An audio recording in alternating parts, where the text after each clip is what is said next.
Estamos iniciando mais uma edição do programa Seu Alvo em Foco. Eu sou Elaine Santiago. É muito bom estar com você numa nova edição do programa Seu Alvo em Foco, que tem realizado uma série de matérias especiais no quadro Política em Foco, com o objetivo de esclarecer você, eleitor, sobre o verdadeiro papel parlamentar e trazer uma conscientização do voto. Eu vou para um rápido intervalo, mas eu aguardo você aqui no Hotel CISA Business.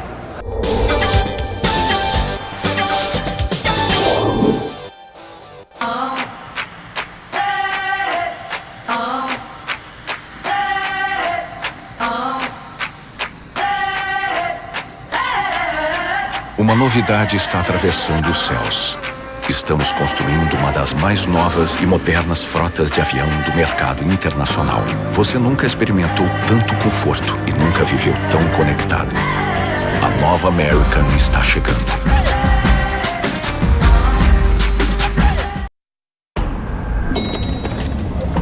Não acredito. Jessica Alba? Yeah. I'm Brazilian. I'm a big fan of yours. Could you please take a picture of us? Why not? Get a little closer. Going up? I've seen all your movies. Me too. Quando você estuda no CCAA, nada abala sua confiança. I can't believe I met you. I'm gonna send you a friend request, okay? Matricule-se. Bolsa de 50% para novos alunos.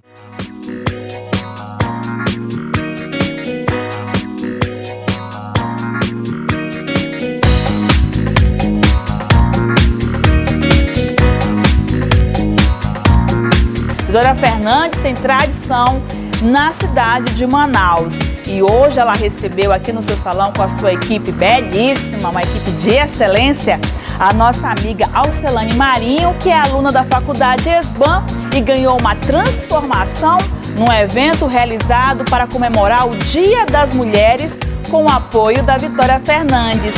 E a Alcelane Marinho fez balaiagem, mechas, cromatonalização, que é a cor na raiz, brilho nas pontas, hidratação, tudo isso utilizando os melhores produtos da Joico, que você encontra com exclusividade aqui na Vitória Fernandes, escova, maquiagem, manicure, pedicure, e ela também está vestida de Arthur Kalimann. Você que é formanda, que é aí de uma universidade, de uma faculdade da cidade de Manaus, você que vai fazer 15 anos, vai casar, enfim, tem um grande evento. O ponto certo da beleza é Vitória Fernandes, fazendo sempre o melhor.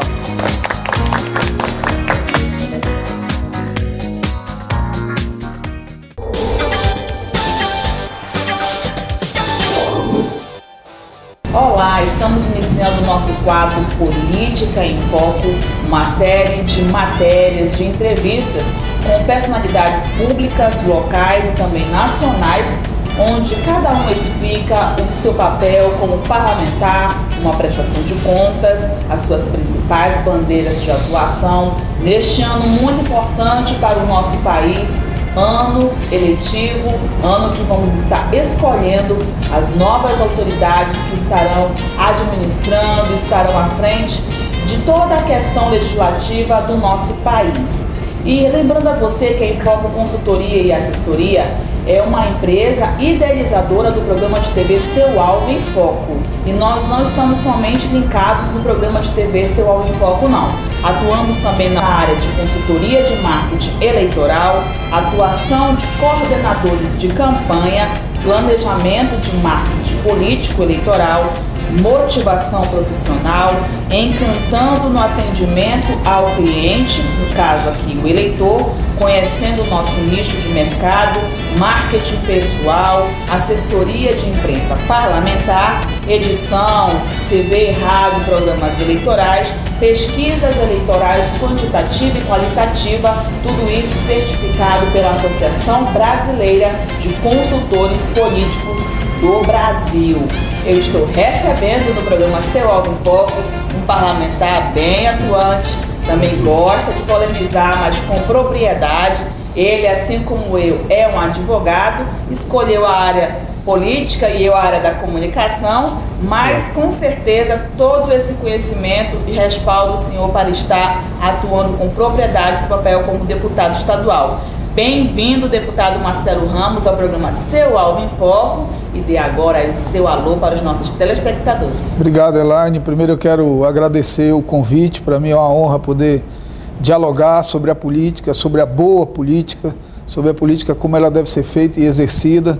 Desejar também um abraço a todos os seus telespectadores e dizer que eu espero, nesse nosso bate-papo aqui, poder contribuir com esclarecimentos e principalmente com algo que para mim é muito caro à atividade parlamentar, que é o dever de prestar conta das minhas ações no exercício de uma função pública.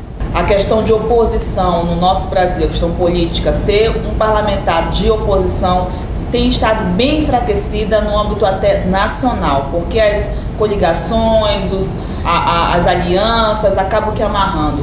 Porque o senhor escolheu essa linha de trabalho, de ser alguém que está sempre alertando o que poderia ser melhorado na questão governamental? Na verdade, assim, eu oriento a minha ação por duas coisas. Primeiro, eu penso que o dever de fiscalizar os atos do Executivo não é um dever da oposição, é um dever do Parlamento. É da essência do Parlamento a fiscalização das ações do Executivo, o controle das ações do Executivo. Isso pode ser exercido de uma forma mais dura e pode ser exercido com diálogo com o governo. O que não pode é o parlamentar abrir mão do seu dever de fiscalizar, seja ele de oposição ou de situação. Ok. Sua visão parlamentar, vou colocar aqui uns 3 pontos que está sendo bem falado aqui na nossa cidade, até nacionalmente. Pedofilia.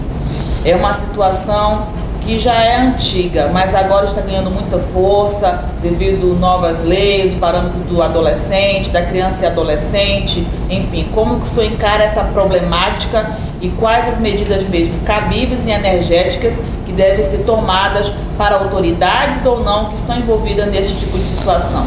Um crime nefasto, até difícil falar de um crime como esse, né? Porque você tolir as esperanças, tolir os sonhos de uma criança, abusar sexualmente de uma criança, é algo ou doentio do ponto de vista de doença mesmo, ou doentio do ponto de vista de comportamento, de desvio de caráter, de desvio de conduta. Uma criança, uma mãe bem estruturada, bem educada, com famílias bem estruturadas, a pedofilia é mais difícil de chegar até lá. Não estou dizendo que ela não chega, mas é mais difícil de chegar até lá. O que nós temos visto no Amazonas em especial, e no caso em especial de Quari, que é o que está hoje mais em evidência, é que há uma lógica nefasta, que é deixar as famílias na miséria para depois oferecer benesses em troca de favores sexuais das suas filhas. Isso é muito mais grave. Agora, quando os agentes políticos geram a miséria para, aproveitando-se da miséria, comprar já não mais consciências, mas comprar virgindades, comprar sexo das filhas dessas famílias mais humildes, isso precisa ser combatido veementemente e por isso eu tenho muita convicção de que o Amazonas começa a trilhar, ainda timidamente, mas começa a trilhar um caminho de enfrentamento verdadeiro desse crime. Outro ponto de vista seu como parlamentar e até como cidadão, questão da Copa do Mundo. Temos motivos para comemorar ou motivos para ficar com o pé atrás um pouco? Não, eu tenho convicção de que nós não temos motivos nenhum para comemorar. E quem diz isso, Elaine, é alguém que também recebeu com entusiasmo a notícia de que nós seríamos subsede da Copa do Mundo. Eu me entusiasmava com o evento Copa do Mundo como indutor de investimentos em infraestrutura. Tanto que quando anunciaram a Copa, não anunciaram só a arena. Anunciaram a arena, investimento em mobilidade urbana, em segurança, em saúde pública, em ampliação de rede hoteleira, em saneamento básico. Então, venderam a Copa como um pacote. Agora nós chegamos a poucos dias da Copa do Mundo e o que desse pacote foi entregue? Apenas a arena e uma tímida ampliação, reforma do aeroporto Eduardo Gomes. Portanto, aquela esperança da arena, da Copa como indutora de investimento, ela caiu por terra. Nada de mobilidade, nada de reordenamento do centro histórico, o porto não foi reformado, a estrutura urbanística da cidade não foi refeita como eles prometiam ao anunciar o evento Copa. Portanto, o que fica de legado? Uma arena deficitária, segundo as próprias palavras do governador, custa R$500 mil para manter sem acender os refletores, e uma dívida de mais de R$1 bilhão. Quando eles anunciaram o evento Copa, eles disseram que a arena ia ser feita com dinheiro privado. A arena foi feita endividando o estado do Amazonas com empréstimo junto à Caixa Econômica Federal. Portanto, esses 700 milhões gastos na arena serão pagos com o suor do povo trabalhador do estado do Amazonas e da cidade de Manaus. Isso é lamentável. Eu estou absolutamente frustrado com o evento Copa do Mundo. Frustrado ao ponto, pode até parecer meio radical, mas frustrado ao ponto de ter decidido nem solicitar ingresso para nenhum dos jogos. Vou assistir na televisão, em casa, como vai assistir a grande maioria do povo do Amazonas, porque a cidade de Manaus tem 1.800.000 habitantes e lá só cabe 45 mil. Portanto, a maioria das pessoas vai assistir a Copa como sempre viu, em casa, e eu sou uma delas. E até porque outra questão bem interessante que nós vamos falar agora sobre isso é o trânsito, né? Eu mesmo moro próximo à arena e já estou aqui com uma interrogação. Como é que vai ser para eu me deslocar nesse período de Copa? Porque já sem estar com a Copa, nós estamos com um trânsito caótico. E tem algumas medidas assim que nós ficamos assim pensando, como é que foi feito isso? Será que tem algum planejamento, algum engenheiro de trânsito envolvido? Porque são algumas atitudes, algumas decisões bizarras que estão sendo tomadas em principais avenidas, como Constantino Nery. A Constantino Nery está praticamente hoje só uma mão do meio para o carro, porque a direita e a esquerda foram para ônibus. Djalma Batista com o sinal, todo o tempo lá o pedestre apertando, tem direito de estar transitando, sim. Não, o mais engraçado é que o sinal fica entre duas passarelas. Isso, então é umas situações assim meio que surreais. Trânsito, qual é a sua percepção? Eu li um artigo do senhor sobre trânsito nas redes sociais e achei interessante umas alternativas que a Alice colocou. Então, a sua percepção sobre o trânsito. Em relação ao trânsito em geral, acho que primeiro nós temos que partir de uma premissa objetiva. As pessoas querem resolver problema de trânsito e mobilidade pensando só em carro. Pensando só em carro não tem solução.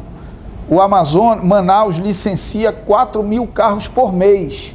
Significa que a cada ano entram 48 mil carros nas ruas de Manaus.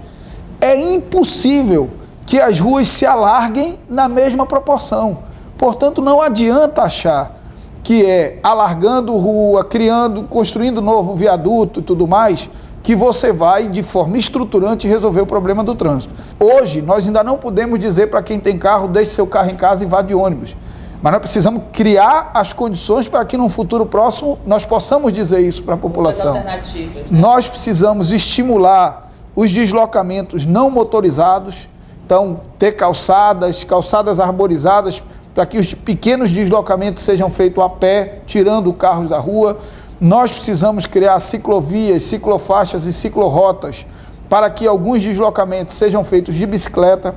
Acho que já passou da hora de um modal de transporte coletivo urbano fluvial, inclusive com uma linha que saísse ali da Marina do Davi e fizesse Marina do Davi, Porto de São Raimundo, Porto de Manaus, Manaus Moderna, Feira da Panaí e terminando lá no Ceasa. Não dá para ir até o Colônia Antônio Aleixo, porque a Colônia Antônio Aleixo, quando o rio seca, não dá para chegar até lá.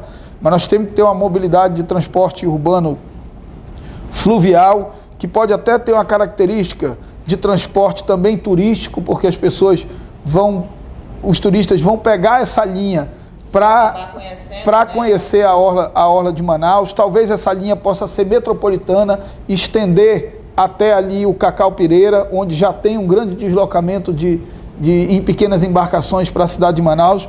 Então tem soluções. O que precisa é bom senso, ciência e humildade para ouvir boas soluções que existem no seio da sociedade. Tem que colocar tecnologia a serviço do transporte e trânsito. Então hoje você tem um mundo tecnológico, os sinais têm que ser mais inteligentes, o transporte coletivo ele tem que ter prioridade no trânsito. Não é justo que um ônibus que carrega 150 pessoas tenha a mesma prioridade no trânsito que o meu carro, que muitas vezes estou só eu dirigindo.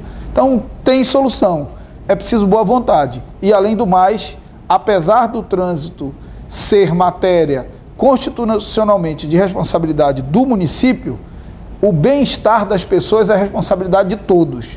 Então, o governo do estado precisa ajudar também com os investimentos de infraestrutura necessários para aliviar isso que virou um tormento na vida do manauara.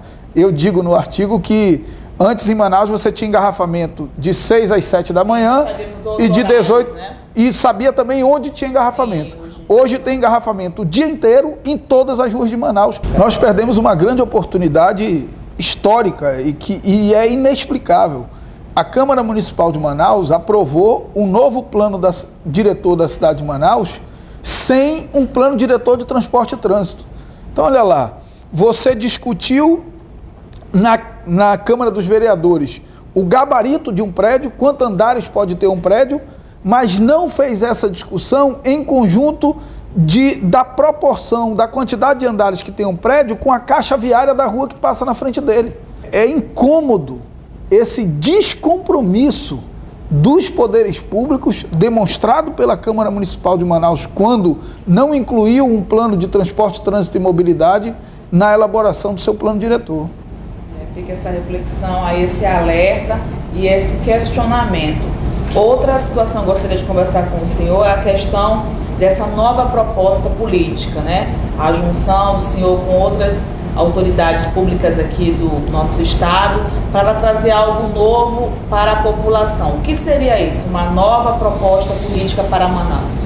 Vamos tentar fazer um breve resgate histórico, né? Em 1982 foi a primeira eleição livre pós-ditadura militar. Okay. Em 1982 foi eleito o ex-governador Gilberto Mestrinho. De 1982 até aqui, só o grupo político criado por ele governou o Amazonas. Em 32 anos de democracia, nós só tivemos 4 governadores. Me parece que com todas as qualidades e defeitos que eles possam ter tido, que há um esgotamento desse grupo. Esgotamento em que sentido? O Amazonas de lá para cá tornou-se um estado muito rico. Para você ter uma ideia, em 2009, o primeiro ano que o site Transparência do Governo entrou no ar, o orçamento do estado do Amazonas era aproximadamente 4 bilhões de reais.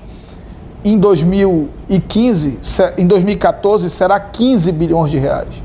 Então nós estamos falando que em 5 anos a economia do estado, o orçamento público cresceu mais de 300%. Nesse mesmo período, o Amazonas passou a ter o pior sistema único de saúde, o segundo pior sistema único de saúde do país, segundo dados do Ministério da Saúde, e passou a ser o 4º estado da federação com o maior número de miseráveis. Então, olha lá, no mesmo período em que o orçamento do estado cresceu 300%, a miséria no estado disparou. Alguém tem que explicar isso. Isso não é razoável que tenha aumentado a riqueza do estado e aumentado a miséria das pessoas. Eu acho que isso é a demonstração mais clara do esgotamento desse grupo. E diante do esgotamento desse grupo, nós chegamos à convicção, muito estimulados pela ex-senadora Marina Silva, pelo grupo que ela dirige, que é o Grupo Rede, que hoje está dentro do meu partido PSB, pelo meu partido PSB, de oferecer uma alternativa ao povo do Amazonas. Porque também o que garantiu que esse grupo ficasse 32 anos no poder, eles disputam entre eles mesmos e sempre têm a certeza que vão ganhar. Agora mesmo, a tendência é de você ter 2 candidaturas que partem desse grupo. Nós temos muita convicção de que há uma força transformadora, uma força que anseia por mudança no seio da sociedade e que precisamos oferecer uma alternativa para essas pessoas. Seria muito cômodo para mim ser candidato à reeleição, correria poucos riscos de não ser reeleito, mas eu penso que o homem público ele não deve ser movido pelo que é mais fácil ou pelo que é mais difícil. Eu penso que ele deve ser movido pelo que o momento histórico exige dele. E eu acho que é uma exigência do momento histórico que nós ofereçamos uma alternativa para o povo do Amazonas e fico feliz que um grupo de pessoas tem identificado em mim essa alternativa. Então, você já está respondendo uma pergunta que eu ia fazer sobre esse propósito, né, de concorrer ao governo do estado. Então, essa vontade de oferecer essa nova proposta É isso que está lhe impulsionando a estar agora nesse desafio?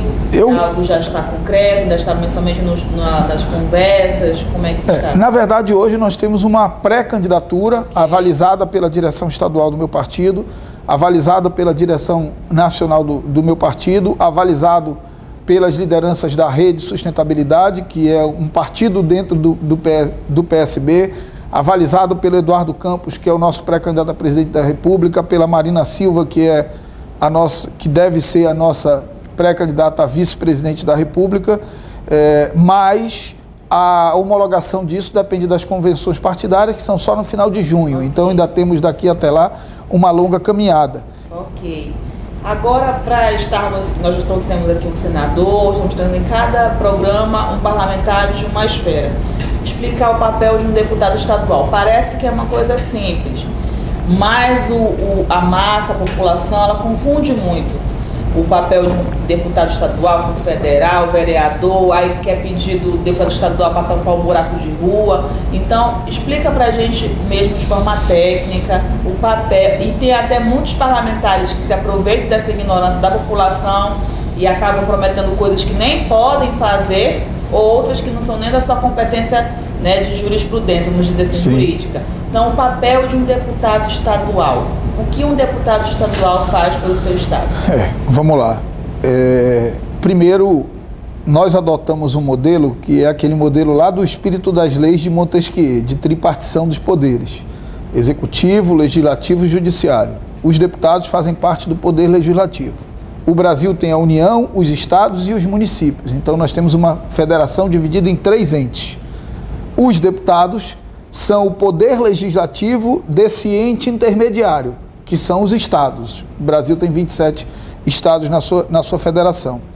O que eu entendo que é o papel do parlamentar? Eu dividiria em 3 responsabilidades. A primeira responsabilidade é a responsabilidade legislativa, por essência, é fazer leis. É papel do deputado elaborar leis, apresentar projetos de leis que melhorem a vida das pessoas, no âmbito do que é responsabilidade do Estado. Então, essa é a primeira obrigação. A segunda obrigação inafastável do exercício da atividade parlamentar: fiscalizar os atos do Executivo.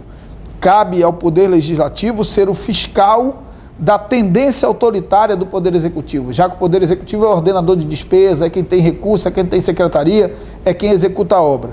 Tanto que o Montesquieu lá atrás criou o que ele chamou de o sistema de checks and balances, freios e contrapesos, que é o legislativo como freio e contrapeso da tendência autoritária do Poder Executivo. Então, fiscalizar os atos do Executivo seria a segunda função. E a terceira função, ser um interlocutor entre demandas da sociedade e o poder público. Então, o parlamentar tem o papel também de ouvir segmentos, associações, sindicatos, representantes de grupos, associações de moradores, e fazer essas demandas chegarem até o Poder Executivo para que possa executá-los. Mas, infelizmente, como você disse, Elaine, há muita distorção do papel do parlamentar. As pessoas acham que o papel do parlamentar é dar dinheiro para ajudar na festa de formatura, comprar brinde para sortear num bingo, dar equipamento de futebol para time de futebol. Isso não é papel de parlamentar. Eu penso até que essa falha dessa concepção é que proporciona todo esse ambiente de corrupção, não é verdade? Eu acho que ela estimula. Agora, ela é um caminho de 2 mãos, né? De 2 mãos. Os políticos estimularam isso e a população se acostumou com isso. Mas eu olho para o futuro e olho para um passado próximo e vejo que há o início de um processo de ruptura que vai fragilizando cada vez mais esse fisiologismo, essa troca de favor, e substituindo por critérios objetivos, mais conscientes e mais cidadãos, não só de escolha do parlamentar, mas também de cobrança de como ele exerce o seu mandato. Muitas vezes o cidadão dá bola, participa de festa junina, dá equipamento, dá não sei o quê, ele só não faz o que tem que fazer, mas nunca apresentou um projeto de lei, não está nem aí porque o Executivo faz. Então, ele desvirtua a função do parlamento. No descumprimento do que é obrigação para ele, ele faz coisas que não tem nada a ver com a função parlamentar, mas que são mais demagógicas, quem alimenta esse tipo de coisa precisa de um dinheiro que só o mandato não é suficiente para bancar. E se precisa de um dinheiro que só o mandato não é suficiente para bancar, é aí que entra a mão da corrupção, a mão nefasta da corrupção, do desperdício do dinheiro público. Mas eu sou um otimista, eu acredito que nós estamos vivendo um momento de virada e que novos tempos estão chegando.